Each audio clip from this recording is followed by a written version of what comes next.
si huzuni ahubwo ni umubaro mu mutima, bali ni huzuni iliyo ndani ya roho yako, bali ni huzuni iliyo kwakira, kwa sababu alipomkubalia, makuru baramaze kwakira Yerusalemu, kwa habari ambazo alikuwa amezipokea kutoka Yerusalemu. Amen. Amen. Amen. Kwa makuru baramaze kwakira, kwa sababu ya habari ambazo alikuwa amezipokea, aramubwira ngo akamwambia mimi nikaogopa, kwa magambo mwami yaramubwira, kwa sababu maneno mfalme alikuwa, kwa magambo mwami yaramubwira, kwa sababu maneno mfalme alikuwa, yeye akaogopa. Amen. Walika katika mkutano huu kandi muzabyitabire na mumkubalie muambatane naye, ndivyo byiza, ndio mazuri. Amen. Amen. Amen. Dushima Imana yacu rero muri kino gitondo cy'uyu munsi. Tunashukuru Mungu kwa asubuhi ya leo, kwa Imana ituboneye umwanya mwiza wo kumbere y'amaso yayo, sababu Mungu ametupa nafasi kwa mbele zake tuganira ijambo ry'Imana na tukitangaza neno la Mungu. Umugishukomeye, hiyo ni baraka kwetu, ni imbaraga zikomeye, ni nguvu, ni byishimo by'imitima yacu, ni furaha katika mioyo yetu. Indirimbo twaririmba, nyimbo tunaweza tukaimba, kandi nazo ni nziza, na pia hao ni nzuri, ariko ijambo ry'Imana rikarusha, lakini neno la Mungu ni zaidi. Ndizo mpamvu rero, ndio maana buri muntu wese, mtu yeyote atuze, anyenyekee, yumve icyo Imana ishaka kuvuga muri kino gitondo, asikie lile Mungu anataka kuongea leo. Amen. Amen. Amen.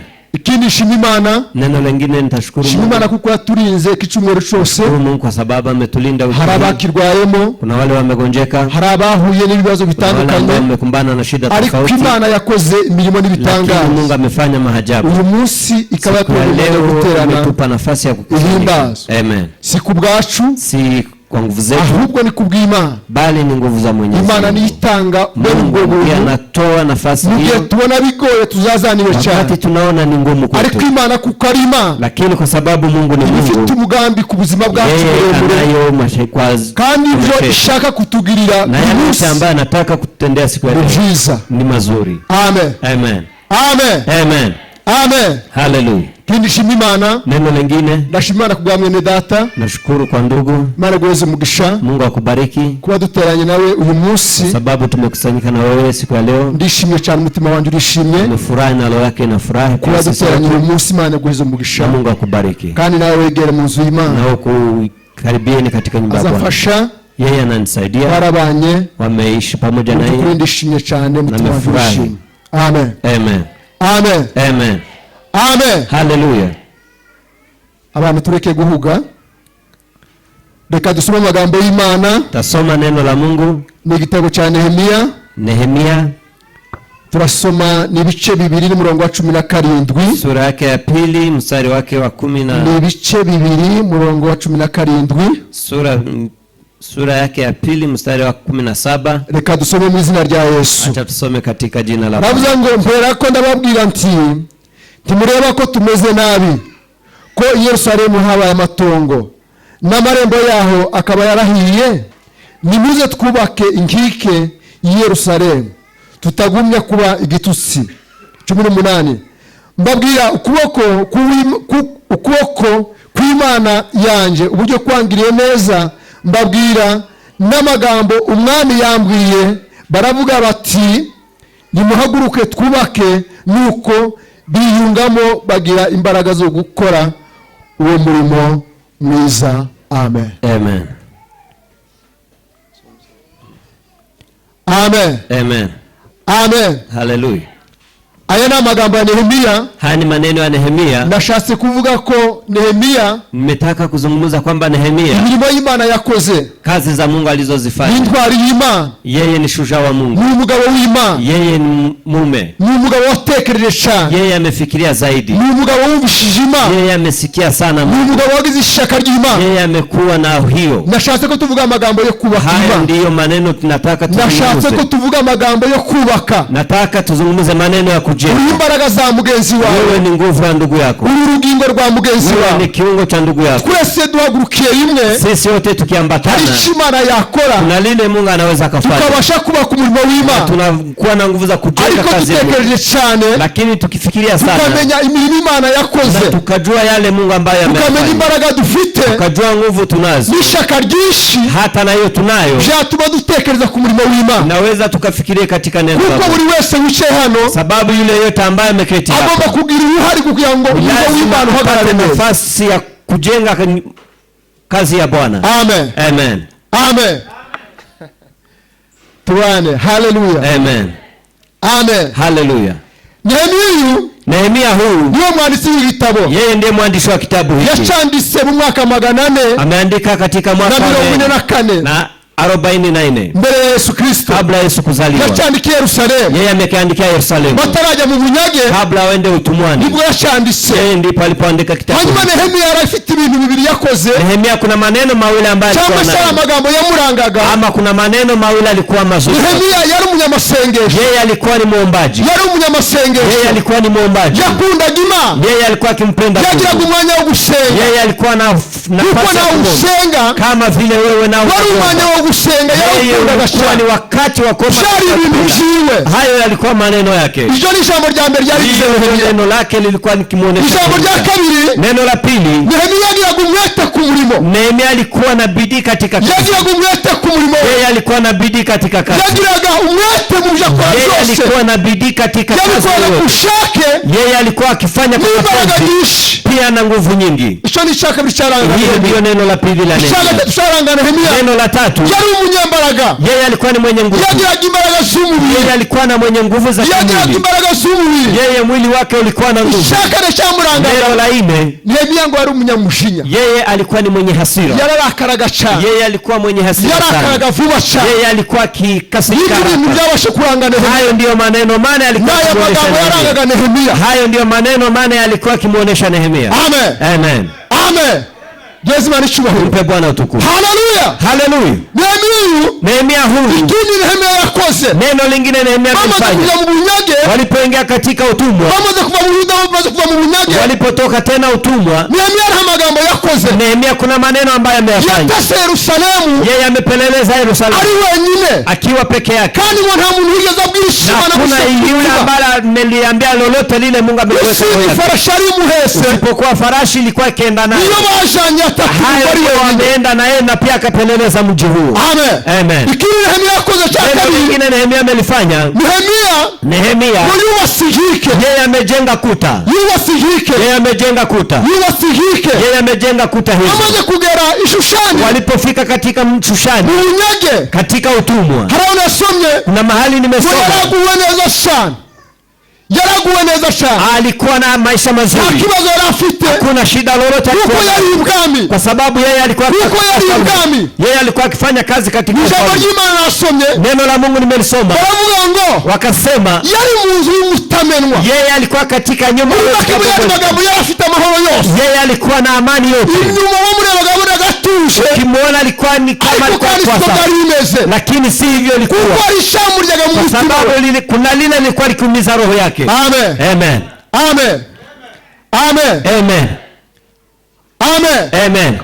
Hanyuma mukwezi kwitwa Kislevu katika ukwezi kwitwa Kislevu. Katika mwezi ambao kiitwa Kislevu. Wali mu mwaka 20. Ilikuwa ni mwaka wa 20. Alibwa Mshushani. Yeye alikuwa katika ufalme Shushani. Watu wavu Yerusalemu. Akaona watu ambao wanatoka Yerusalemu. Hata watu wavu Yerusalemu. Wakakuja watu wakitoka Yerusalemu. Umuvandimwe Hanani. Walikuwa na Hanani. Wali kumanuzi muntu na watu waramuherekeje. Alikuwa na wengine walikuwa wakiambatana. Baraza luwageni Yerusalemu. Walipofika katika Yerusalemu. Ishazabira zivugako. Bibi katika mafundisho. Hanani yari mwene se. Hanani alikuwa yeye alikuwa mdogo yake. Hanyuma ngo aragenda babaza makuru ya hata yeye akakaribia akawaambia habari. Akawaambia habari za watu ambao wamebaki Yerusalemu. Kuko wali waratatanye. Kwa sababu walikuwa wametawanyika. Alipowaambia akawaambia abantu wasiga Yerusalemu. Watu ambao wamebaki Yerusalemu wako katika maisha mabaya. Wameishi katika maisha mabaya. Kuta hizo zimebomoka. Yaani maneno ni mabaya kabisa. Yaani katika maneno mengine watu wanayo maisha mabaya. Amen. Amen. Amen. Hallelujah. Yesu manichubaho. Tumpe Bwana utukufu. Hallelujah. Hallelujah. abantu bameze nabisha, watu wako na maisha mabaya. hanyuma Nehemia wakoze niki? Nehemia lile ambalo amelifanya nini? Ayo magambo bamwabaza, hayo maneno akaumiza roho yake. Uwo yari ibwami, Yeye alikuwa katika ufalme, abamubonaga bakabona ko atuje, na watu walikuwa wakiona kwamba abamubonaga nta kintu bakibabuza, watu walikuwa wakiona wanaona hafai, lakini ndani yake kulikuwa huzuni, ndani yake kulikuwa huzuni, ingawa imekuwa hivyo. Amen. Na siku moja Nehemia ngo atanga vino. Nehemia akatoa vinyo. Kuko yari umuhereza w'ibwami. Kwa sababu yeye alikuwa ni mtoa vinyo. Atanze vino. Alipotoa vinyo, umwami amwitegereze. Mfalme akamtazama. Aramubwira ngo Nehemia. Akamuuliza, je, Nehemia, niki kibazo wagize? Nini unayo shida gani? Niki kibazo wagize? Nini mbona uso wako umepita? Ubundi dusanzwe ugaragaza umubabaro. Kwa siku zingine hauwezi kuonesha huzuni, lakini siku ya leo ugaragaza umubabaro. Wewe umeonesha huzuni. Kandi si umubabaro w'inyuma. Na huu si huzuni ahubwo ni umubabaro w'umutima. Bali ni huzuni iliyo ndani ya roho yako. Bali ni huzuni iliyo kwakira. Kwa sababu alipomkubalia. Kwa sababu kwa habari ambazo alikuwa amezipokea kutoka Yerusalemu. Amen. Amen. Amen. Kwa makuru amaze kwakira. Kwa sababu ya habari ambazo alikuwa amezipokea. Aramubwira ngo, akamwambia, mimi nikaogopa. Kubera magambo mwami yaramubwiye. Kwa sababu maneno mfalme alikuwa. Kubera magambo mwami yaramubwiye. Kwa sababu maneno mfalme alikuwa. Yeye akahofu sana. Ariko ngo aravuga ngo, lakini akasema, mwami njivuganisho. Mfalme, yale unasema ni kweli. Ntabwo byakunda kwishima. Haiwezi nikubaliana ni furahi. Ntabwo narya ngo tuze. Hata siwezi nikale na kufurahi. Nuko ngenda ariko murishe ndababara. Hata mimi natembea lakini ninayo huzuni. Akamwambia, sina gisi ya kufurahi. Sina gisi ya kufurahi. Na gisi Yerusalemu kumekuwa. Amen. Amen. Amen. Amen. Amen. Bwana chubahiro. Tumpe Bwana utukufu. Hallelujah. Hallelujah. Ntabwo nakwishima mwa. Siwezi nikafurahi mfalme. Yerusalemu habaye matongo. Yerusalemu kumebomoka. Ibituro byashuku byarasenyutse. Kaburi za baba zetu. Amarembo yarahiye. Hata milango yote imebomoka. Kazi zote zimebomoka. Akamwambia, Bwana niki nakora? Sasa nini ninaweza nikafanya? Niki dukora? Kwa upande wangu nini? Aramubwira ngo pesa. Akamwambia, nipe. Aramubwira ngo pesa. Akampa, nipe. Uruhusha kubaka Yerusalemu. Nipe kibali niende nikajenge Yerusalemu. Kubera ishaka rafite umutima. Kwa sababu ya kubera ishaka rafite umutima. Shaka ni kwa sababu ya mwito alikuwa nao. Asante sana. Aravuga ngo rikanje kubaka Yerusalemu. Akasema niende nikajenge Yerusalemu. Umwami arabyemera. Mfalme akakubali. Umwami arabyemera. Mfalme akakubali. Aramubwira ngo sizagira igihe kingana gute. Akamwambia, je, utakuwa na muda gani? Amesigia cyo kugira ngo aje gusana Yerusalemu. Akampa nafasi ile aenda akajenge Yerusalemu. Amesigia cyo kuja gusana Yerusalemu. Akampa kibali na akaenda. Umwami aramwemerera. Mfalme akamkubalia. Kandi byavuye ku ishaka ryari mutima. Na ilikuwa katika mwito ulikuwa ndani ya roho yake. Ilikuwa katika huzuni alikuwa nayo katika roho yake. Amen. Amen. Amen. Amen. Dukume Imana acha mashimenshi. Mpe Bwana makofi mengi. Hallelujah. Hallelujah. Byavuye ku ishaka rafite mutima. Ilikuwa katika mwito ulikuwa ndani. Ndio mpamvu rimwe na rimwe. Ndio maana kwa maana uri muzi w'Imana utagira ishaka. Ukiwa ndani ya Mungu na hauna mwito. Kitu chochote ntacyo bikubwira. Yale yote hayakuwa. Ubona ari bisanzwe. Wewe unaona ni kawaida. Unaanza kutekereza. Unaona ufikiri. Ubona urariye. Ukiona ukila. Urambaye. Na unafaa. Uko gusaba imese. Na unaona ni maisha ni haya. Imana tugomba gufata umwana tugatekereza. Ukiwa ndani ya Mungu unafikiri. N'umurimo w'Imana. Ni watu ambao wanapenda roho ya Mungu. Ugafata umwanya wo gusenga cyane. Pata nafasi ya kuomba. Umwanya wo gutekereza cyane. Kwa nafasi ya kufikiri. Tubashe kubaka Imana. Ili tupate kumjengea Mungu. Yesu Imana ishubahiro. Tumpe Bwana utukufu. Hallelujah. Hallelujah. Aha twasomye. Mahali hapa tumesoma. Ngo babwira ngo aragenda ngo yegera bene wa. Yeye akaenda akawakaribia ndugu zake. Babwira ngo akawaambia, ese nimuona ko tumeze nabi? Je, hamuoni sisi tumezarauliwa? Tumeze nabi. Je, hamuoni sisi tumezarauliwa? Tumeze neza. Je, mnaona sisi tuko sawa? Arababwira ngo akawaambia, nimwaguruke twubake. Simameni tujenge. Nimwaguruke twubake. Ninyi simameni tujenge. Tureke kubaza kubigitusi maha. Tusiendelee kwa matusi katika mataifa. Yerusalemu rwasenyuse. Ijapo kwa Yerusalemu lakini kuna tumaini ya kwamba sisi mahanga. Tusiwe tukizarauliwa katika mataifa. arababwira. Je, akawaambia tena. Ababwira ngo Imana yamukoreye. Akawaambia yale Mungu amefanya. Akawaambia mkono wa Bwana ulikuwa naye. Ababwira ukuboko kw'Imana gukomeye. Mkono wa Mungu mwenye nguvu. Akawaambia nguvu za mkono wa Bwana. Ababwira amagambo umwami yamubwiye. Hata akawaambia na maneno mfalme ambaye amemwambia. Ababwira amagambo umwami yamubwiye. Hata akawaambia maneno mfalme amemwambia. Akasema, nimureke duhaguruke. Je, sisi tusimame imbaraga. Tujaribu tena gawa shida ni tofauti. Nubwo abanzi bahagurutse. Gawa wengine wamesimama. Nubwo inyuma n'imbere tugoswe. Gawa mbele na nyuma kuna shida. Lakini tusimame tujenge. Tumpe Bwana utukufu. Hallelujah. Amen.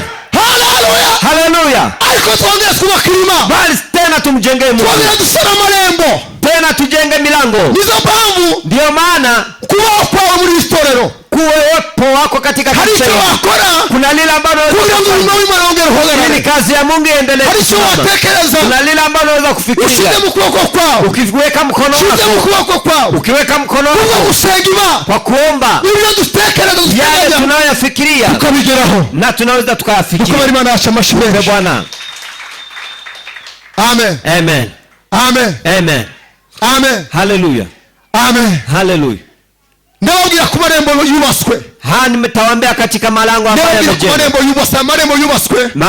Malango hayo ambayo yamejengwa. Nehemia amaze gutata uyu murwa. Nehemia alipopeleleza mji. Marembo yubaswe. Kuna zile kazi ambazo amefanya. Mu Makeya gusa. Hata nitasema maneno. Marembo yubaswe kandi afite abantu bage bayubaka. Na hayo kuna watu ambao walikuwa wameenda kijenga malango hayo. Hanyuma Nehemia amaze gutata umurwa. Nehemia alipopeleleza mji huo. Umuntu wubaswe irembo rya mbere. Mtu wa kwanza ambaye amelijenga la kwanza. Yoshua yari umutambyi. Yoshua alikuwa yari umutambyi muri ico gihe. Yeye alikuwa kwani katika nafasi hiyo. Irembo rya mbere. Yeye ndiye amejenga lango la kwanza. Irembo ry'intama. Ilikuwa ni lengo la kondoo. Irembo ry'intama. Ilikuwa ni lango la kondoo. Wamaze kubaka iryo rembo. Alipojenga lango hilo. Ngo kumanywa. Asubuhi. Ngo Nehemia shamba bwiriza. Hata Nehemia akaweka maagizo. Akasema saa 9 za mchana. Tugomba kuzadukinga ya mare. Lazima tufunge lango hili. Kuko ngo abanyamahanga bazaga kuja muri Yerusalemu. Kwa mataifa alikuwa akiingia muri Yerusalemu. Alikuwa akiingia katika Yerusalemu. Wakazana ngo bishuzwa vy'amafi. Na pia alikuwa akileta biashara ya samaki. Bakabizana muri Yerusalemu. Na wanaleta katika Yerusalemu. Bakabizana muri Yerusalemu. Na walikuwa akiingiza katika Yerusalemu. Baadaye ni wakakomeza kuvuga amagambo gutukima. Na hao walikuwa akisema maneno ya kumtusi Mungu. Wakakomeza kuvuga amagambo gutukima. Na hao walikuwa akiongea maneno ya kutusi Mungu. Wakatuma Nehemia. Yakasema sababisha Nehemia. Akasema saa 9 lango hilo lilikuwa likifunga. Hakuna mtu tena kusoka. Hakuna mtu tena kusoka. Amarembo yakingwa gasake. Yaani malango haya yalikuwa yakifungwa. Hallelujah. Amen. Yandika Zaburi ya mbere. Akaandika Zaburi ya kwanza. Kwa haya alikuwa akifanya. Yandika Zaburi ya mbere. Akaandika Zaburi ya kwanza. Akasema heri yule asiyefuata tabia za wabaya. Heri yule ambaye asiyefuata tabia za wabaya. Hawezi akasimama katika njia mbaya. Hawezi akasimama katika njia mbaya. Bali sheria za Mungu. Yeye hufurahia mchana. Yeye ambaye mtaweza kufuata hayo. Yeye mtu ambaye asiyefuata hayo. Yeye atakuwa kama mtu umepandwa karibu. Yeye atakuwa kama mtu haya yanazaa matunda na wakati wao. Yanazaa matunda na wakati wao. Na pia mtu yale yote atakayofanya. Yale yote atakayofanya. Yeye atakuwa mazuri kwake. Kwa sababu hajakubali kufanya. Kwa sababu hajapata nafasi ya kutakana. Kwa sababu hajafika nafasi hii. Yale yote ambayo atakayofanya. Yeye atakuwa mazuri. Amen. Amen. Hiyo Zaburi izishimisha cyane. Zaburi hiyo huwa inanifurahisha sana. Hiyo Zaburi Nehemia yanditse. Hiyo ni Zaburi Nehemia ambaye ameandika. Ambaye mmekuwa tayari amefika katika kazi hiyo. Amefunga amarembo yose. Wakati alipomaliza kusema hakuna mtu ataingia. Amagambo akomeye mabi wakuja akasema maneno mabaya kumtusi Yerusalemu. Katika Yerusalemu. Amen. Amen. Amen. Hallelujah. Dozima ni chubahiro. Tumpe Bwana utukufu. Dozima ni chubahiro. Amen. Hallelujah. Hallelujah. Ni mpamvu natwe. Ndio pia na sisi tugomba kwirinda kimishos. Ni lazima tujikwepe na hayo yote mabaya. Maneno haya kuhusiana na kutetana tuache. Tugawa kubuna wima. Ambaye hawezi akaweza kuirinda. Hayo tunaacha. Hallelujah. Amen. Hallelujah. Amen. Amen. Amen. Uyu mugabo mume huu wasenye irembo rya mbere, ambaye amelijenga lango hili la kwanza. Eliashibu, yeye ameitwa ni Eliashibu. yari umutambyi, yeye alikuwa ni kuhani. irembo yarigereranyije nk'irembo ry'intama, yeye amelifananisha na lembo la kondoo. yarigereranyije n'irembo ry'intama, limefananishwa na lango la kondoo. Amen. Amen. irembo ryerekana Yesu, hii lango ni ryerekana Yesu nk'irembo ry'intama. Yeye tunamuonesha Yesu kama lango la kondoo. ryerekana Yesu nk'irembo umuntu wese agomba kuchama, kama Yesu kama lango la kondoo. ryerekana Yesu nk'irembo umuntu wese agomba kurikiza. Ni lazima kali lango kile mtu yeyote. ryerekana Yesu nk'uburyo agomba kwinjiriramo. Kama ni kuonesha Yesu wakati tunapomwita. Haleluya. Amen. ryerekana Yesu nk'irembo, linaonesha Yesu umuntu wese agomba gucamo. mtu yeyote anaweza kupitia. Amen. Amen. Yohana 10:7. Yohana sura 10 mstari wa 7. Yohana 10:7. Sura 10 mstari wake wa 7. Yaravuze ngo, yeye amesema nukuri kweli. nuko Yesu arababwira ngo, Yesu akawaambia nukuri hiyo ni kweli. ndababwira ukuri yuko mimi ninawatangazia kweli kwamba irembo ry'intama, mimi ndiye lango la kondoo. irembo ry'intama, mimi ndiye lango la kondoo. umuntu wese abasha kwinjiramo. Mtu yeyote anapaswa kuingia. irembo ry'intama, mimi ndiye lango la umuntu wese kondoo. agomba kwinjiramo. Mtu yeyote anapaswa kuingia. Kwa Imana yashobashubeshi. Amen. Amen. Amen. Amen. Amen. Kumunani yaravuze ngo, katika sura mstari ababanjirije bose, wale wote wamenitangulia. abaje mbere yanje bose, wale wamekuja mbele yangu. ababanjirije bose, wale wamenitangulia. jewe ubwanjye ntaraza, kabla mimi kufika. ababanjirije bose, wale wote wamenitangulia. abo bari abanyazi, hao walikuwa ni waovu. bari abajura, hao walikuwa ni wezi. bari abanyazi, hao walikuwa ni bari abajura, hao walikuwa ni abo babanjirije bose, hao wote wamenitangulia. kandi igitangaza na ajabu, intama ntabwo zigeze tubamenya, na kondoo intama ntabwo zabumvise, na kondoo hazijawasikia, kuko bari abajura, kwa sababu walikuwa ni wezi, bari abanyasi, walikuwa ni waporaji. ntacyo bari bitayeho. hakuna lile intama nta munsi rumwe zigeze kuna siku moja bavuga, zimewasikia na kuwakubali. Amen. Amen. Amen. Amen. Amen. Amen. Amen. Hallelujah. Yesu niwe rembo ry'ukuri. Yesu ndiye lango la kweli. Iryo rembo niwe Yesu. Hiyo lembo ni Yesu. Ushaka niyinjire. Yule ambaye anataka anaweza kaingia. Umuryango urakinguye. Lango limefunguliwa. Ibyicaro birahari. Na ibyicaro birahari. Bezimana icyubahiro. Tumpe Bwana utukufu. Hallelujah. Hallelujah. Niyo mpamvu, ndiyo sababu tugomba kumenya ko, tunaweza tukajua kwamba, tugomba kumenya ko, tunaweza kujua kwamba irembo ry'intama ari Yesu. Lango hili la kondoo ni Yesu. Irembo ry'intama ari Yesu. Lango la kondoo ni Yesu. Irembo ry'intama ni Yesu. Lango la kondoo ni Yesu. Kushenda yaravuze ngo, kwa 9 kunasema, ni rembo, mimi ndiye lango. umuntu wese uzinjira muri iryo rembo, mtu yeyote ambaye ataingia katika lango, umuntu wese uzakunda iryo rembo akaryinjiramo, yeyote atakayelependa kuingia ku ruhande, yeye bila kupitia nafasi, adaciye ku ruhande, bila kupitia kando. Kitu cha mbele azabona muri iryo rembo, neno la kwanza ambalo taipata, azakizwa. Yeye azakizwa, ataokoka. azakizwa, yeye ataokoka. namara gukizwa, atakapookoka, namara gukizwa, atakapookoka, azinjira, yeye ataingia. kandi namara kwinjira, atakapoingia, azasohoka, atatoka. ikirenge byose, la ajabu, azabona urwuri rwiza, yeye atapata malisho mazuri. azabona urwuri rwiza, atapata malisho mazuri, azabona urwuri rwiza, atapata malisho mazuri. muri Yesu hari amahoro, katika Yesu kuna amani, muri Yesu turatuje, ndani ya Yesu kuna muri Yesu hari umunezero, ndani ya Yesu kuna furaha, muri Yesu hari urwuri, ndani ya Yesu kuna malisho, muri Yesu hari urwuri, ndani ya Yesu kuna malisho. arazuhira neza, yeye wanalikukula vizuri, akazimenya kandi tukamenya nazo, jua na pia nazo zinamjua. Amen. Amen. Bezimana icyubahiro. Mpe Bwana utukufu. Amen. Amen. Amen. Amen. Niwisha muri Yesu, ukiingia ndani ya Yesu, muri iryo rembo rya Yesu, katika lango hilo la Yesu, uzakizwa, uzakizwa, yaani utaokoka. numara gukizwa, utakapookoka, kandi uzinjira, na yule ataingia. numara kwinjira, utakapoingia, uzasohoka, utatoka tena. kigira kane, na la 4, uzabona urwuri rwiza, wewe utapata malisho mazuri. uzabona urwuri rwiza, utapata malisho mazuri, uzabona urwuri rwiza, utapata malisho mazuri. Amen. Amen. Amen. Amen.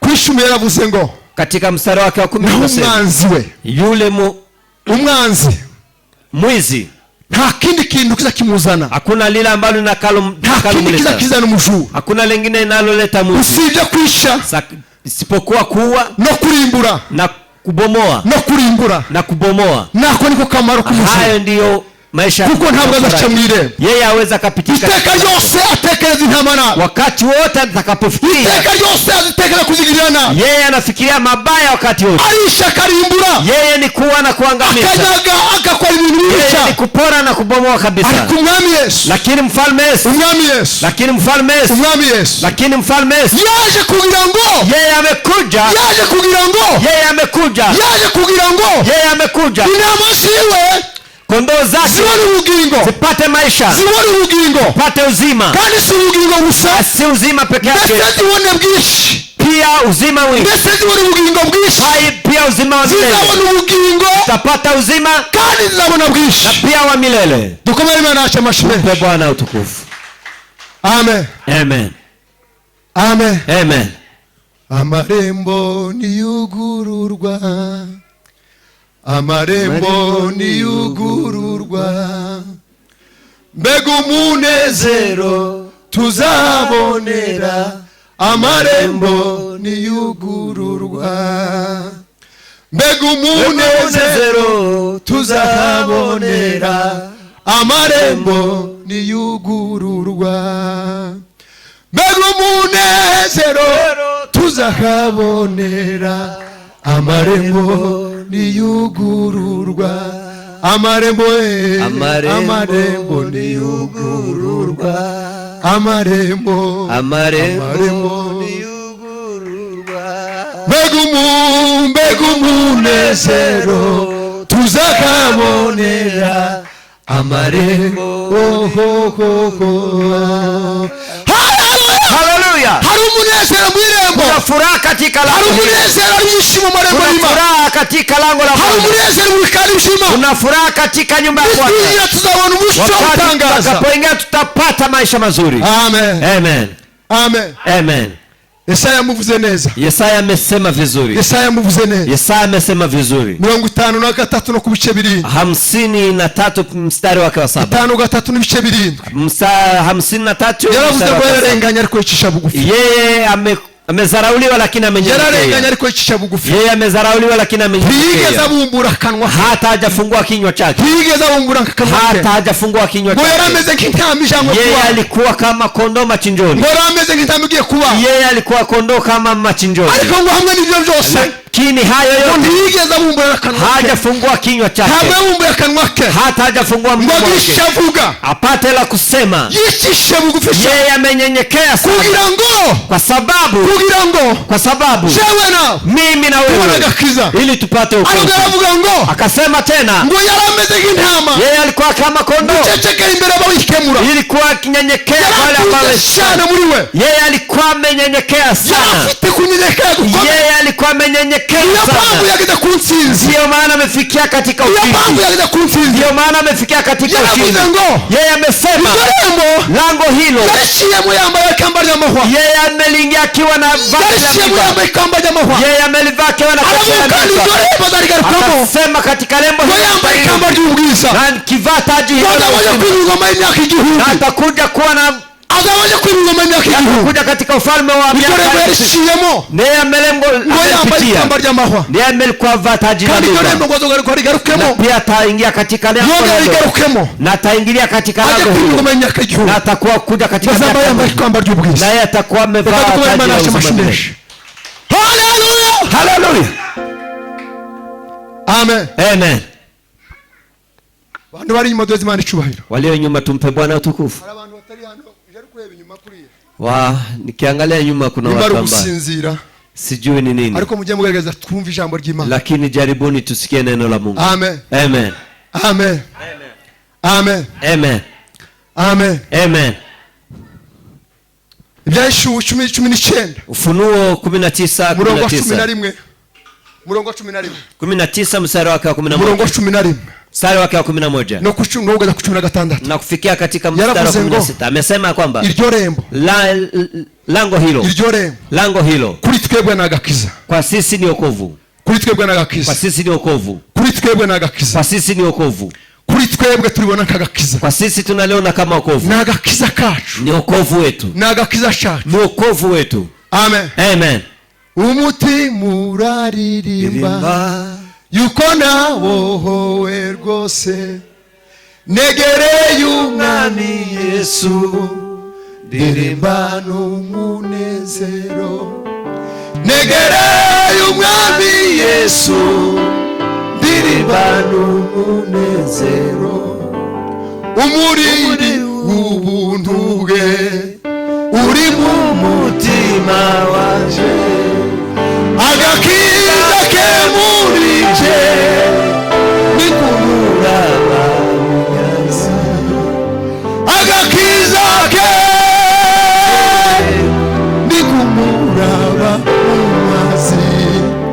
Umutima uraririmba yuko nawe wowe rwose. Negereye ndirimba n'umunezero. Negereye umwami Yesu ndirimba n'umunezero. Umutima uraririmba yuko nawe wowe rwose. Negereye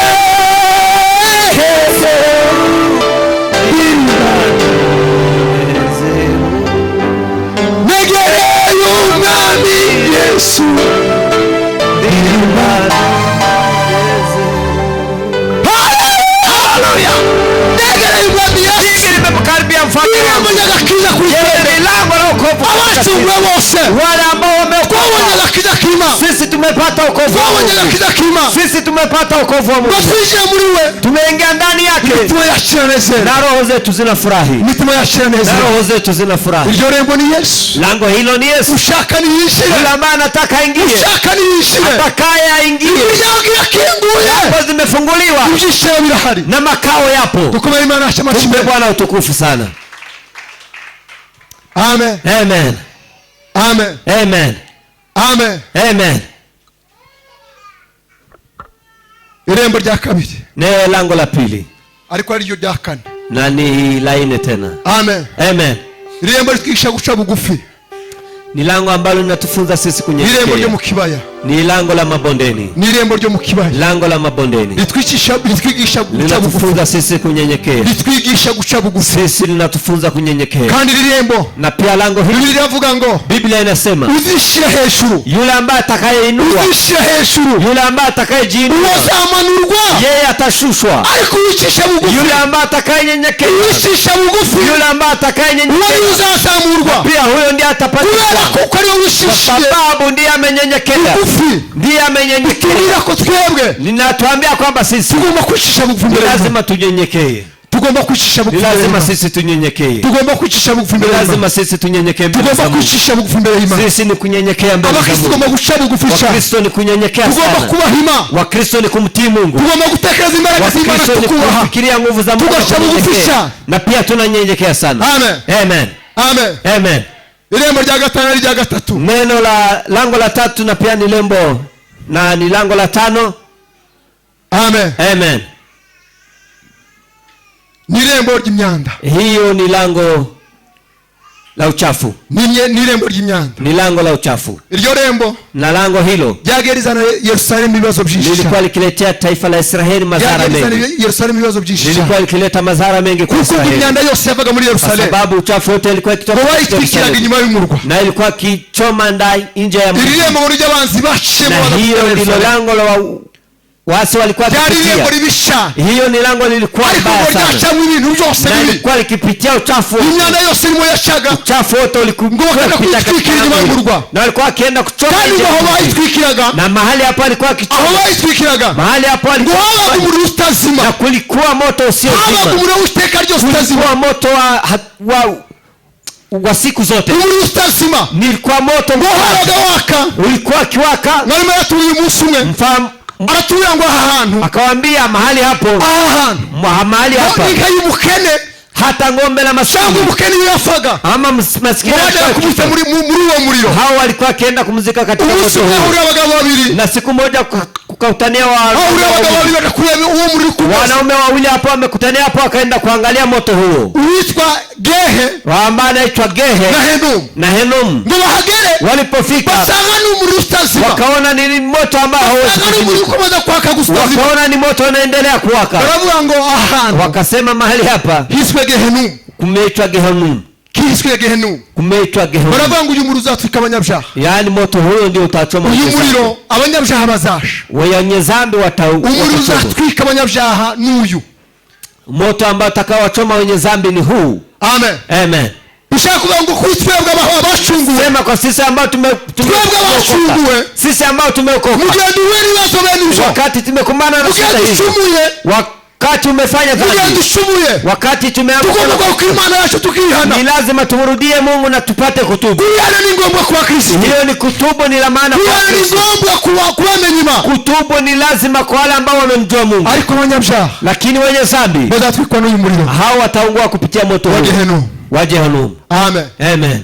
Amen. Amen. Amen. Amen. Inyuma. Amen. Amen. Amen. Amen.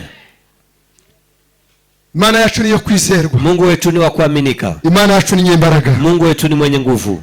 Amen. Amen. Irembo rya gatandatu. Lango la 6. Ngiye gusoza irembo rya gatandatu. Lango la 6. Ni irembo ry'amasoko. Hiyo ni lango la chemchemi. Ni irembo ry'amasoko. Ni lango la chemchemi. Irembo ndarivuga mu bintu bitandatu. Hao katika lango hili tutasema maneno masita nikiharakisha. Amen. Amen. Irembo ry'amasoko. Lango hili la chemchemi. Amen. Amen. Itubwira ko Yesu ari we soko y'ubugingo. Na tuambia kwamba Yesu ndiye chemchemi ya uzima. Yesu ndiye soko ry'ubugingo. Yesu ndiye chemchemi la uzima. Aravuga unyizera wese. Yule atakayeniamini. Unyizera wese. Yule ambaye atakayeniamini. Yohana ni bice 7:38. Yohana sura 7:36. Aravuga unyizera wese. Akasema yule atakayeniamini. Unyizera wese. Yule aniaminiye. Muriwe. Ndani yake. Hazaba mu isoko y'ubugingo. Kutakuwa chemchemi ya maji. Hazaba mu isoko y'ubugingo. Kutakuwa chemchemi ya maji ndani yake. Uzanizera wese. Kwa yule ambaye atakayenikubali. Uzanizera wese. Yule ambaye atakayeniamini. Ni isoko y'ubugingo. Yes, chemchemi ya uzima. Maji y'ubugingo ni Yesu Kristo. Na yule ambaye ana maji ya uzima ni Yesu Kristo. Amen. Amen. Amen. Amen. Irembo ryagiraga ibintu bitandatu. Lango hili lilikuwa na maneno masita. Ryagiraga ibintu bitandatu. Lilikuwa na maneno masita. Kitu cha mbere. La kwanza. Shari kidendezi. Ilikuwa ni ikidendezi cy'Siloamu. Ilikuwa ni Siloamu. Ikidendezi cy'Siloamu. Ilikuwa ni ziwa la Siloamu. Ikidendezi cyasobanuraga. Wakati ziwa la Siloamu ilikuwa ikimaanisha gusenga abarwayi. Ni kuombea wagonjwa. Gusenga abarwayi. Ni kuombea wagonjwa. Ikidendezi cy'Siloamu na magambo cyasobanura. Hayo ziwa la Siloamu ni gusenga abarwayi. Ni kuombea wagonjwa. Amen. Amen. Amen. Amen. Amen. Amen. Amen. Hallelujah. Tuzamuke kandi. Hallelujah. Hallelujah. Hallelujah. Hallelujah. Kwari gusenga abarwayi. Hii ilikuwa ni kuombea wagonjwa. Ikidendezi cy'Siloamu. Siloamu hii kwari gusenga abarwayi. Ilikuwa tu ni kuombea wagonjwa. Jambo rya kabiri. Neno la pili. Ikidendezi cha Dawidi. Ziwa la Daudi. Ikidendezi cha Dawidi. Hiyo ni ziwa la Daudi. Kwari kusoma ijambo ry'Imana budatuza. Ilikuwa ni kusoma neno la Mungu bila kusoma. Kusoma ijambo ry'Imana. Mkristo ambaye asome neno la Mungu. Biblia ni kuchumweru gusa. Kuonana na Biblia ni Sunday peke yake. Bizakugora muri rugendo. Yaani utakuwa na mashida tofauti katika kumenyereza gusoma. Ni lazima tujifunze kusoma. Tugomba gusoma gambo y'Imana. Ni lazima tujifunze kusoma neno la Mungu. Kwa sababu hiyo ndio maisha. Hiyo ndio katika maneno mazima. Hiyo ambayo tunatuimarisha. Hii atatuimarisha katika safari. Ni lazima tusome neno la Mungu. Ni lazima tusome neno la Mungu. Jambo rya gatatu. Neno la tatu. N'urutindo rw'umwami. Urutindo rw'umwami. Ikiraro. Ilikuwa ni daraja la mfalme. Asante. Amen. Amen. Amen. Amen. Reka twese tuzamura amaboko duheze Imana. Sisi wote tuinue mikono tumpe Bwana utukufu. Amen. Amen. Urutindo rw'umwami. Ilikuwa ni daraja la mfalme. Urutindo rw'umwami. Daraja la mfalme. Bavuga ko ilikuwa ikisemekana kwamba ukwari kuzamuka mu masengesho. Ni kuinuka katika maombi. Ugomba kuvutera intambwe. Ni kupiga hatua. Ugomba gutera intambwe. Ni kupiga hatua. Ukagiba umwanya w'amasengesho. Na unapata nafasi ya maombi. Iyo usenga Imana cyane. Ukiomba Mungu sana. Iyo usenga Imana cyane. Ukiomba Mungu sana. Ukaba umwanya muri we cyane. Na unapata nafasi ya kuomba. Uzugira amasengesho. Ni lazima wewe unabadilika maombi. Uzugira kwitwa umunyamasengesho. Unafikia wakati unaitwa wewe ni mwenye maombi. Kubera ko kwa sababu watindanye n'Imana. Umekaa na Mungu. Watindanye n'Imana. Umekaa na Mungu. Urutindo rw'umwami kuzamuka amasengesho. Hiyo daraja la mfalme ni kuwa katika maombi. Amen. Amen. Amen. Amen. Jambo rya kane. Neno la 4 inzu y'intwari ni nyumba la inzu y'intwari. Nyumba la shujaa. Inzu y'intwari ni nyumba la shujaa. Inzu y'intwari, nyumba la shujaa. Buri muntu wese agomba kuba intwari muri Yesu Kristo. Ni lazima mtu yote akuwe shujaa katika mfalme Yesu. Tugomba kubiharamagara. Sisi ni lazima tukue shujaa. Tugomba kubiharamagara muri Yesu. Ni lazima tukue shujaa katika Yesu. Tugomba kutinyuka tukamamaza. Ni lazima tukue ama tueneze tutangaze. Amen. Amen. Intumwa mitume zahuye n'ibibazo byinshi bikomeye. Zimekumbana na shida tofauti. Yesu amaze kuzamura. Yesu alipopanda bagize ubushizi bw'amanga bwo kumuha. Hao wamekuwa na ujasiri wa bamwe bashizwe mu mpako z'ibiti. Wamoja wameingizwa katika mti. Babakereza inkezo. Hao wamekatwa kupitia mti. Abandi babazwa uruhobona. Wengine wamechimba wakawapea imbwa zikaanza kuwakula. Petro alipokuwa na ujasiri. Alipokuwa na ujasiri. Yeye amesema mimi msinifanye kama mfalme wangu. Mimi msiniweke msalaba kama mfalme wangu. Bali mimi mtaninimisha na kwa sababu yeye alikuwa amepokea nguvu. Na akawa na ujasiri. Na akawa na ujasiri. Na pia anakubalia mfalme. Maana sisi tunaweza kuwa mashujaa katika lazima tukue mashujaa katika. Haleluya. Haleluya. Tugomba kubiharamagara. Lazima tukue shujaa. Muri rugendo rosaba kuba turintwa. Katika safari hii ni lazima tukue shujaa. Amen. Amen. Abasinziriye amen. Wale ambao wamesinzia ni hivyo. Kandi Imana bayize umugisha ko bahise bumva bagasubiza. Bahise basubiza. Amen. Amen. Amen. Amen. Ese gitumira ijambo ry'Imana zaje kuvuga abantu tugasa n'abantu batende kukiwe cyane. Nini? Tukatureba nk'abagaye, tukareba nk'abagiye kwishima, ubundi ukabona n'ibintu biraho. Akazu yaza kamwe Imana yanze. Amen. Amen. Ariko tujya turyumva n'iry'ingenzi. Lazima tusikie neno la Mungu ni lazima. Amen. Amen. Jambo rya 5. Neno la 5. Ni inzu y'intwaro. Hiyo ni nyumba ya inzu y'intwaro. Intwaro. Oya. Ni yani ni nyumba ya silaha. Amen. Amen. Amen. Amen. Bishaka kuvuga ngo umukristo wese agomba kwambara intwaro zima. Lazima mkristo yote akuwe na silaha. Mwambara intwaro zose zima. Vaeni silaha zote. Mwambara intwaro zose zima. Vaeni silaha zote. Kugira ngo muhagarare mutabashe gutsindwa no ili tusimame bila kushindwa. Mwambara intwaro zose zima. Vaeni silaha zote za Mungu. Amen. Amen. Twambara intwaro zose zima. Vae silaha zote za Mungu. Kugira ngo tubashe guhagarara tudashindwa. Ili tupate kusimama bila kushindwa. Twambara intwaro zose zima. Tukivaa silaha zote za Mungu. Turabagabo guhamya ushima. Sisi ni wanaume wa kurabagabo guhamya ibyo twabonye. Sisi ni wanaume wa kushuhudia yale. Kwa sababu tutakuwa na yale tutakuwa na nguvu za kuwa na ujasiri wa kusema neno. Ni lazima Mkristo yote avae silaha za Mungu ili apate kusimama na kuimarika, ili apate kuimarika bila kushindwa. Amen. Amen. Amen. Amen. Reka dukomere Imana yacu amashyi menshi. Amen. Amen. Amen. Amen. Imana y'ukuri komeza kunyobora uracishe muzinda yo gukora ibyo ushaka mwami kubaho tagufite binteye ubwoba n'amaganya ndetse byabasha kugeza no mu rupfu vuba. Haleluya. Tugomba guhagarara dushikamye. Ni lazima tusimame na ujasiri. Jambo rya 6. Neno la 6. Jambo rya 6. Neno la 6. Ni umurima w'umwami.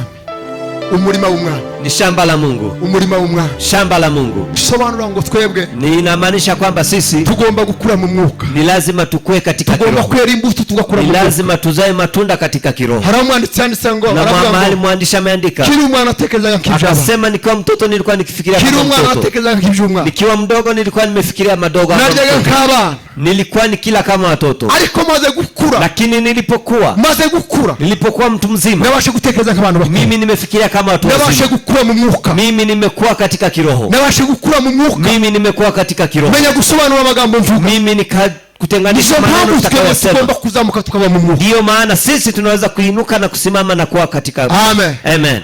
Reka tuje ku irembo rya nyuma dusoze. Tukiingia katika lango la mwisho na kutamatisha. Amen. Amen. Amen. Amen. Irembo ry'Iburasirazuba na lango la mashariki. Kandi mubabare mutegene irembo kunta ryoshe ari ryisi. Na gisi lango hili ni la maana. Amen. Amen. Amen. Amen. Irembo ry'Iburasirazuba. Lango la mashariki. Irembo ry'Iburasirazuba. Lango la mashariki. Amen. Amen. Irembo ry'Iburasirazuba. Lango la mashariki. Ni irembo ryo gukiranuka. Ni lengo la kuwa mwaminifu. Ni irembo ry'agakiza kacu. Yani ni lango la wokovu wetu. Ni irembo ryo gukiranuka. Ni lango la wokovu wetu. Malaki yavuze kuri uyu munsi. Amesema katika siku hii. Yavuze kuri uyu munsi. Amesema katika siku hii. Ibice 3 no ku murongo wa 20. 3:23. Yaravuze ngo amesema ariko mwebweho bali nyinyi mwebweho semera nyinyi ambao mtakao kubali. Izuba ryo gukiranuka. Izuba ryo gukiranuka. Asante. Jua la haki. Izuba ryo gukiranuka. Yani jua la haki. Izuba lizabarasira. Na jua hilo litawaangazia. Rifite gukiza mabawa yake. Na itakuwa na uponyaji katika mabawa yake. Yaravuze ngo ndoro umunsi ukomeye kuchumisha. Akasema unaangalia siku yenye ngumu. Yaravuze ngo uzabona umunsi ukomeye. Itakuwa ni siku yenye ajabu. Babibone bose niko wale ambao wote na watenda maovu wote. Bazahinduka ibishingo. Watakuwa kama takataka. Kandi wa munsi uzabarya bashiyeho. Na siku hiyo utakuwa wamewaisha. Baravuga ngo nyamara mwabakiranutsi mwe. Kasima lakini nyinyi watakatifu. Izuba ryo gukiranuka. Jua la utakatifu litawaangazia katika na wokovu katika mabawa yake. Amen. Amen. Nyamara mwa bakiranutsi izuba ryo gukiranuka rizabara sira rifite ukizamo mababa yaryo. Tekarurema niwe wabivuze ati tekarurema niwe wabivuze ati nyamara mwa bakiranutsi izuba ryo gukiranuka rizabara sira rifite ukizamu mababa.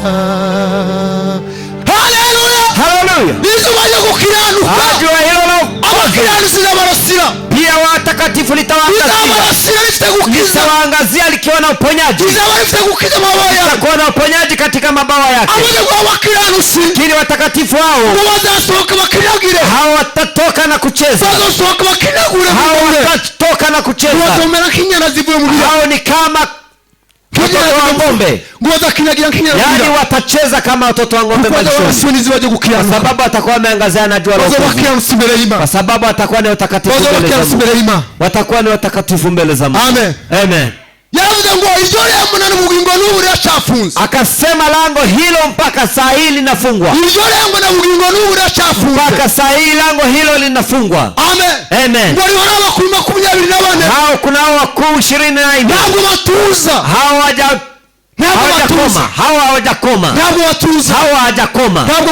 Hawajakoma. Amen. Amen. Ngo barinzi iryo rembo. Hao wanangoja lango hilo. Ngo abarinzi barinzi iryo rembo. Kuna wa ngo kandi wasaga Iburasirazuba. Na pia ni mashariki huko. Ndivyo kuko Yesu azaturuka. Kwa sababu Yesu ndiye mahali hapo atatokea. Amen. Amen. Amen. Amen. Amen. Amen. Ibyashuwe 5:8.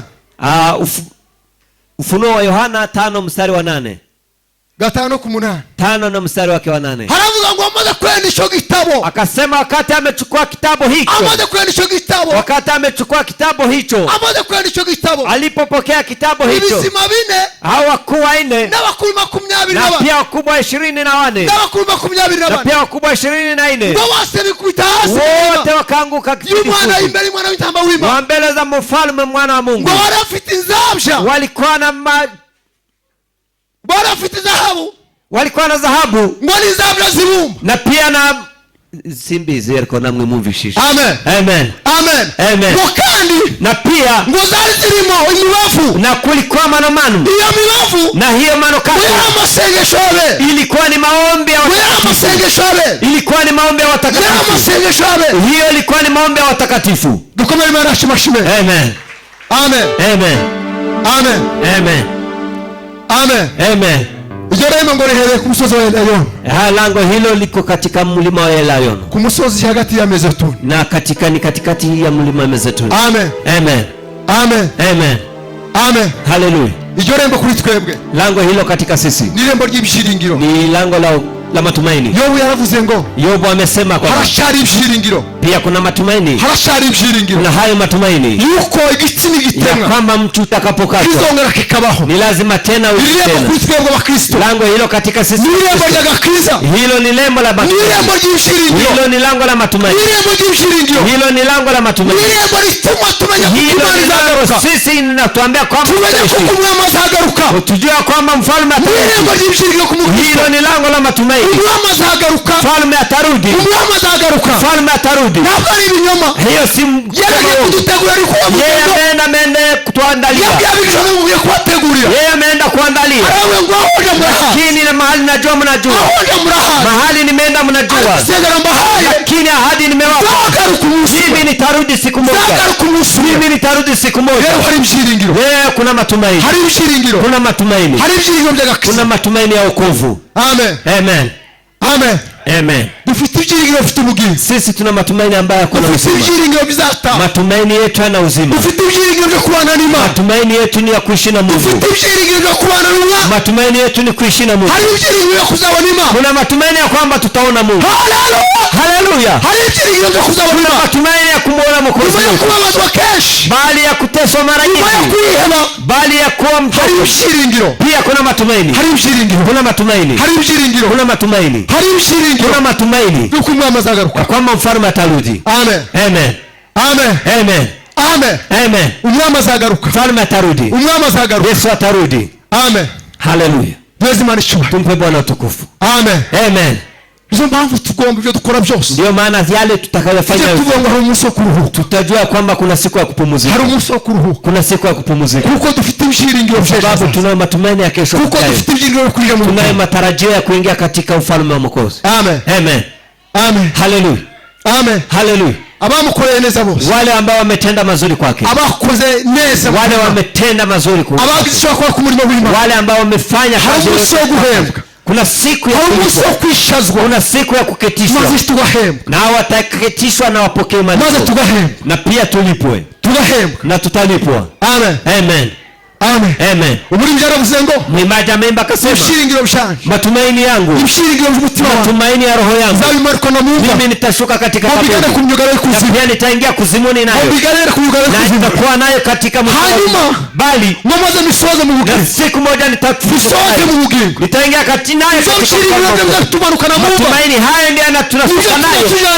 Na tunaenda nayo. Ariko umunsi umwe tukamsoza mu bugingo. Siku moja tutaingia katika mu bugingo. Siku moja tutaingia siku moja katika ufalme. Hari ibyiringiro rero. Kuna matumaini. Amen. Amen. Murimbyi mwimbaji ameimba. Wa 45 yaravuze ngo wa 45 amesema ugutegereje kandi nihanga. Wakati natarajia ni igitaro cyanyuma yaravuze ngo utegereje nihanga. Mimi ninatarajia nikinyenyekea. Uzasobanukirwa by'ukuri. Ambaye siku nitajua yote. Hivyo ndabitegereje. Hayo ninatarajia. Aravuga ngo ufite ibyiringiro. Mimi ninayo matumaini yanayo uzima. Kurusha byose ufite umugabane kuma. Kwa kwamba nitakuwa na mradi mbele za Mungu. Ufite umugabane kuma. Mimi ninayo sehemu yangu katika ufalme wa Mungu. Mu rugo rw'Imana bakora. Ndugu zangu katika nyumba ya Mungu nafanya nini? Mu rugo rw'Imana hari imirimo myinshi. Kazi ya Mungu kuna kazi gani yako? Hari ibyo gukorwa byinshi. Kuna yale ya kufanya mengi. Hari amarembo agomba gusanwa. Kuna malango lazima. Hari igiti cyawe gikenewemo. Kuna mti wako unatarajiwa hapa. Hari inkunga ikenewemo. Hari inkunga ikenewemo. Kuna support yako inatarajiwa hapa. Asante sana. Niwavuka tuwa kumurimo w'Imana. Ni lazima tujenge kazi ya Mungu. Niwavuka tusana marembo. Ni lazima tujenge tena marembo. Wakati kuna miaya sisi wote tusana marembo. Sisi wote tusimame. Ukweli dufite ibyiringiro by'agakiza. Sababu kesho tuna matarajio kwamba tutaingia. Ibyiringiro by'agakiza. Tuna matarajio huko. Tuzabana n'umwami nagaruka. Kwa tutakuwa na mfalme. Tuzabana n'umwami nagaruka. Tutakuwa na mfalme siku atakaporudi. Nitudashogora. Na tusipo tusipokata tamaa, tusipokata tamaa, kuna siku ambayo tutalipwa. Nyuma yo gukora, baada ya kufanya kazi, nyuma yo kuvuga Imana, baada ya kutangaza kazi za Mungu, nyuma yo gukorera Imana, baada ya kufanyia kazi Mungu, nyuma yo kugira umurimo wacu, nyewe baada ya kuwa na kazi hii yetu, hari ibyiringiro byo kutuzahemba. Kuna matarajio kwamba tutalipwa. Hari ibyiringiro byo kutuzahemba. Kuna matarajio kwamba tuzabona Imana izaduhemba. Sisi tutaona Mungu atatulipa. Uvandimwe menya kuko hari ibyiringiro byo kutuzahemba, kwamba kuna imani na matarajio. Dukore bwangu. Ndio maana tutafanya na tufanye bidii. Kesho si kwetu. Kesho si kwetu. Ari kuri baje bafite ibyiringiro by'umuzuko. Lakini tutakuwa na matumaini baje bafite gukorera Imana kandi bafite na Mungu awasaidie kufanya kazi